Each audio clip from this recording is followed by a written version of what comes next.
Hello, friends. A Ukrainian soldier is keeping watch at the front when he notices something moving near his position. And to his surprise, he realizes it's an enemy-tracked vehicle trying to pass by undetected. He tells his colleague about the situation, so they decide to call a Mosquito to take care of eliminating the troublesome neighbor. It's not something they're going to interrupt their lunch for. This is an action photo taken by the onboard camera of a Ukrainian Mosquito drone. It lets us see how the gunner of a mobile air defense truck of the invaders decides to apply that old saying, better to be called a coward than to die here.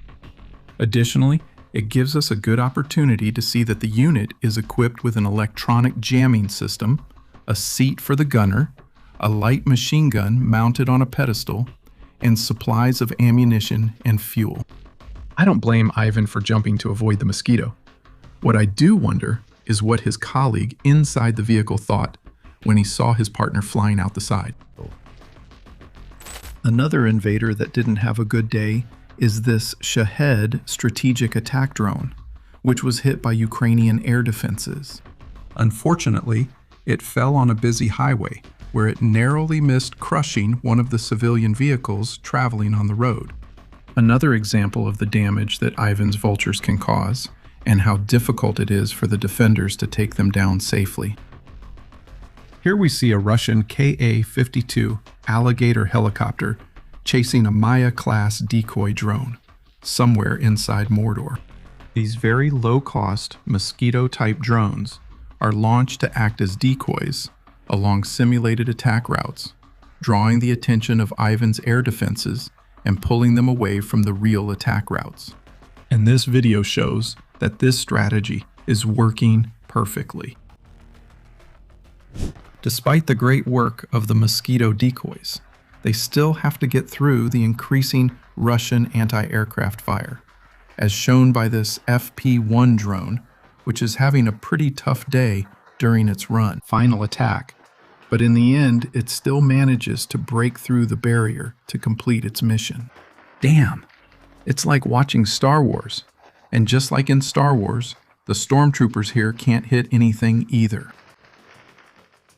On the strategic attack front, a long-range Ukrainian drone raid on August 11 completely paralyzed operations at the oil refinery in the city of Orsk in the Orenburg region. According to the governor of Orenburg, repairs are expected to take up to 6 weeks. Because the strikes damaged all 4 atmospheric vacuum distillation units at the refinery, which cannot be repaired since they are foreign-made, sanctions prevent the acquisition of the necessary spare parts. This completely paralyzed the plant, and the region will have to start importing fuel from other parts of Russia. The extent of the attack was also recorded by NASA's FIRMS satellites, which detected extensive fires within the refinery compound.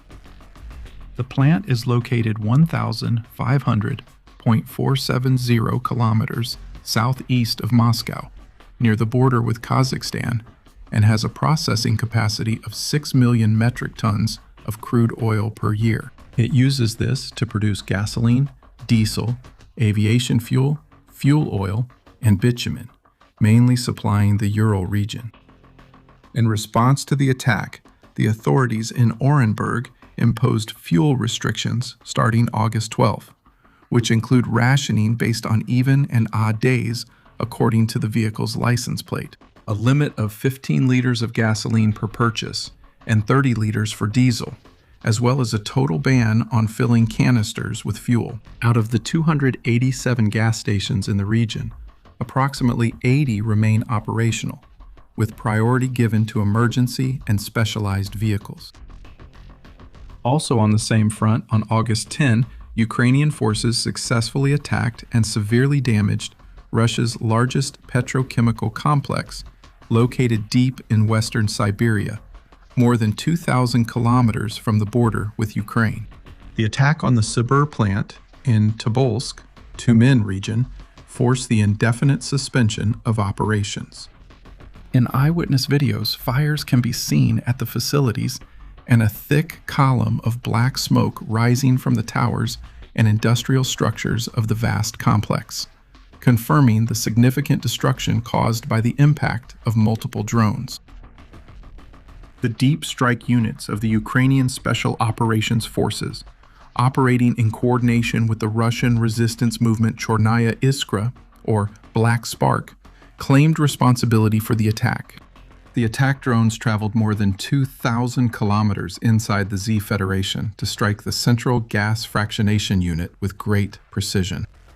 The plant accounts for approximately 40% of Russia's total liquefied petroleum gas production, with around 6 million metric tons annually. Approximately half of that volume is used as feedstock for petrochemical operations within the Tobolsk plant itself. In addition to LPG, the complex is a major producer of basic polymers and other dual-use chemicals, such as butadiene, isobutylene, maleic anhydride, and MTBE, which are used in the production of rocket fuel, aviation fuel, composite materials for unmanned aerial vehicles, and high-octane gasoline.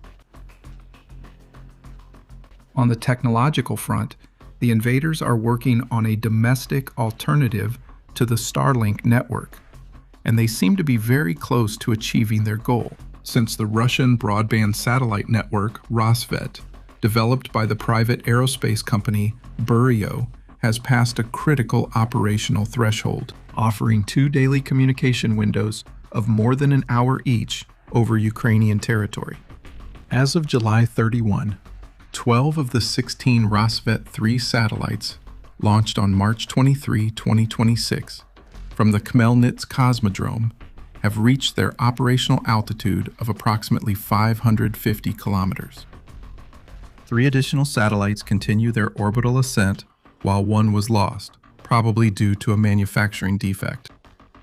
Orbital tracking data confirms that the formation passes within Ukraine's field of view 4 times a day, and in 2 of those cycles, they reach a sufficient altitude above the horizon to maintain stable links.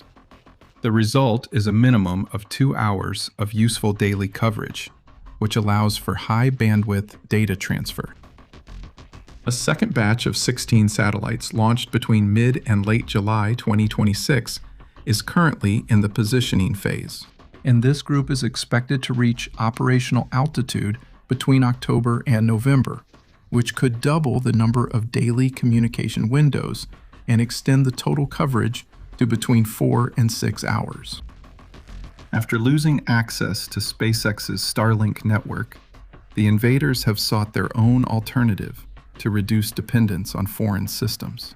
Although the current constellation is still far from providing continuous coverage, the current constellation represents the first broadband satellite communications capability available to Russian forces over Ukrainian airspace, allowing the Russians to launch long-range drone attacks, precision strikes with smart bombs, a capability that the Russians could even eventually offer to the Iranians in their conflict with the United States.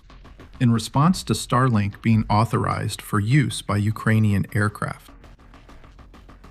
After 5 years of a harsh, unprovoked invasion by the Z Horde, I think it's good to remember from time to time that the Ukrainians are still fighting to this day. Most of them were just civilians living quiet and productive lives, but they were forced to fight for their freedom and the survival of their people and their nation. A big salute to all of you heroes.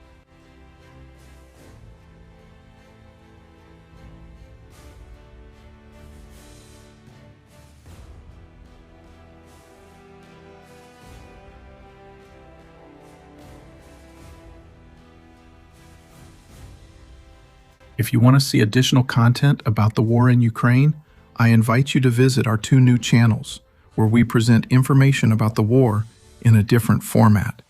Don't forget to check them out. Remember to visit our Patreon, where for just $1, you'll have access to a large number of uncensored videos and documentaries. Remember to like and subscribe to the channel.